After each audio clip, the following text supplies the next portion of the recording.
গত কয়েক বছর ধরে উল্টোডাঙ্গার বিধান সংঘ থিমের আঙিনায় ভালো ভালো পুজো উপহার দিয়ে এসছে কলকাতার দর্শকদের। আর এবছর তারা প্লাস্টিকের বোতলের ঢাকনা বিভিন্ন বিষয় নিয়ে কাজ করছেন। কথা বলে নেবো শিল্পীর সঙ্গে কি থাকছে এবছরের ভাবনা।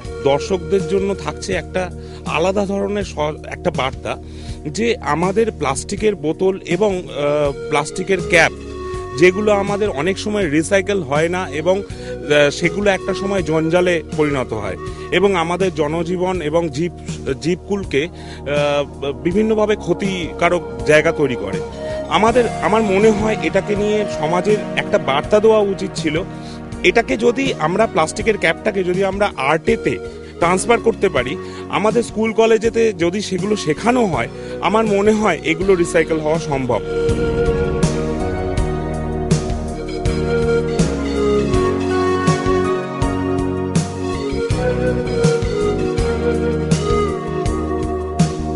একটি বড় বোতলের মধ্যে এখানে দেবী অধিষ্ঠান করবেন। পাশাপাশি শিল্প ভাবনাটা যেমন থাকছে, সঙ্গে থাকছে পরিবেশ সচেতনতা। সব মিলিয়ে এবছরের পুজোয় কলকাতার দর্শকদের তাক লাগাতে তৈরি হচ্ছে বিধান সংঘ।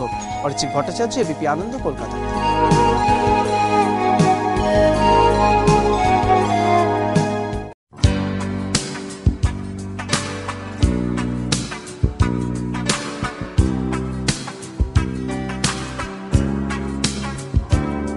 পশ্চিম আফ্রিকার ছোট্ট দেশ মালি, আর ৭৪তম বর্ষে পাথুরিয়াঘাটা পাঁচের পল্লীর পুজোতে সেই এক টুকরো মালি উঠে আসছে।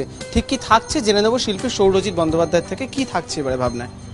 এবছর আমার ভাবনা পাথুরিয়াঘাটা পাঁচের পল্লীতে হচ্ছে মালি পশ্চিম আফ্রিকার একটা ছোট্ট দেশ। তো তাদের শিল্পটাকে এখানে তুলে ধরার চেষ্টা করছি আমি। তাদের ফেস্টিভ্যালেরটা যেরকম হয় ঠিক সেরকম টাইপের। তারপরে তাদের হাতের কাজ, মেনলি এখানে উড কার্ভিং, ফোম, আরও অনেক রকম মেটেরিয়াল আপনারা এলে দেখতে পাবেন, যে মেটেরিয়ালগুলো আপনারা রাস্তার ধারে দেখতে পারেন।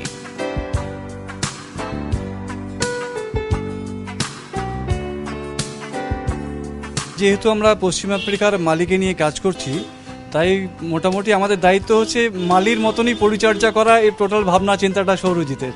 আশা করছি খুব কালারফুল, খুব দৃষ্টিনন্দন একটা শিল্পসম্মত আমাদের মণ্ডপ হবে। একাধিক মাধ্যমের কাজ দিয়ে সেজে উঠছে এখানকার মণ্ডপ। শুধুমাত্র মালির শিল্পকর্মই যে এখানে উঠে আসছে তা নয়, তাদের ধর্মীয় ভাবনা, তাদের জীবনযাত্রা উঠে আসছে এখানকার মণ্ডপ জুড়ে। পাশাপাশি উদ্যোক্তাদের যেটা বক্তব্য, এখানকার মণ্ডপ হয়ে উঠবে প্রচুর রঙিন এবং এবারও পাথুরিয়াঘাটা পাঁচের পল্লী দর্শকদের মন কাড়বে। অরিজিৎ ভট্টাচার্য, এবিপি আনন্দ, কলকাতা।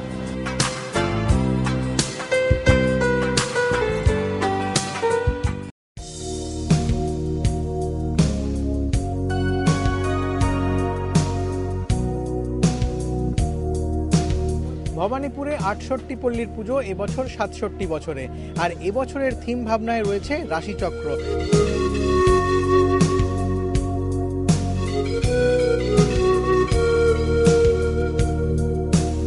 আমরা রাশিচক্রের মধ্যে মানুষের কালের পরিবর্তন, যে জীবন যাপনে আমরা যে প্রতিদিনের দৈনন্দিন জীবনে যে গ্রহ রাশির সঙ্গে আমরা পরিবর্তন আসে, সেই সব আমরা প্যান্ডেলের সঙ্গে সেই রাশিচক্রের থিমটা ফোকাস করেছি। এবার নবগ্রহ আর 12টা রাশি মিলিয়ে পুরো প্যান্ডেলের আমরা স্থাপত্য করেছি পুরো।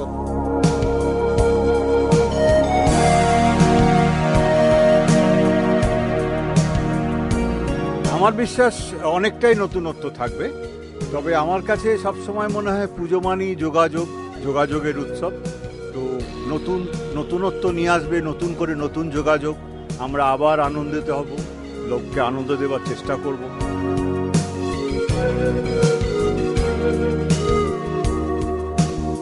শহরের বুকে নতুন ধরনের এক পুজোর উপস্থাপনা। গোটা মণ্ডপ তৈরি হচ্ছে একটি কাঠমান্ডুর প্যাগোডার আদলে, এবং এছাড়া একটি বিশাল রাশিচক্র, সেটাও নজর কাড়বে দর্শনার্থীদের। সঞ্চয়ন মিত্র, এবিপি আনন্দ, কলকাতা।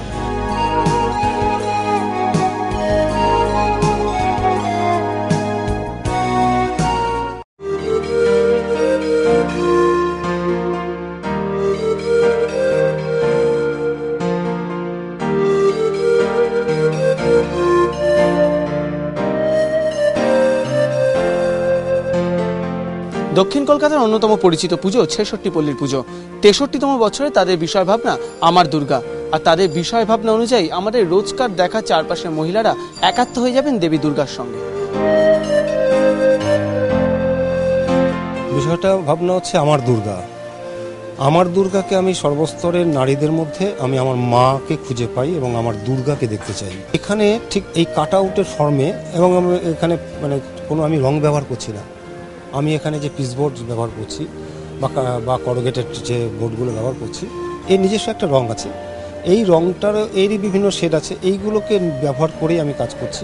যেহেতু আমি এখানে রং ব্যবহার করছি না কোনো রকমই, তা আলোর রঙে একটু রাঙিয়ে দিতে চাই। এবছর আমাদের ৬৬ পল্লী ৬৩ বছরে পা দিল। তা প্রত্যেক বছরের মতন এবছর আমরা আশা করছি যে লোকের ঢল আমাদের প্যান্ডেলের উপর আসবে। অভিনবত্ব ধরা থাকছে না শুধুমাত্র বিষয় ভাবনাতে, বিষয় ভাবনার উপস্থাপনাতেও ধরা থাকছে অভিনবত্ব।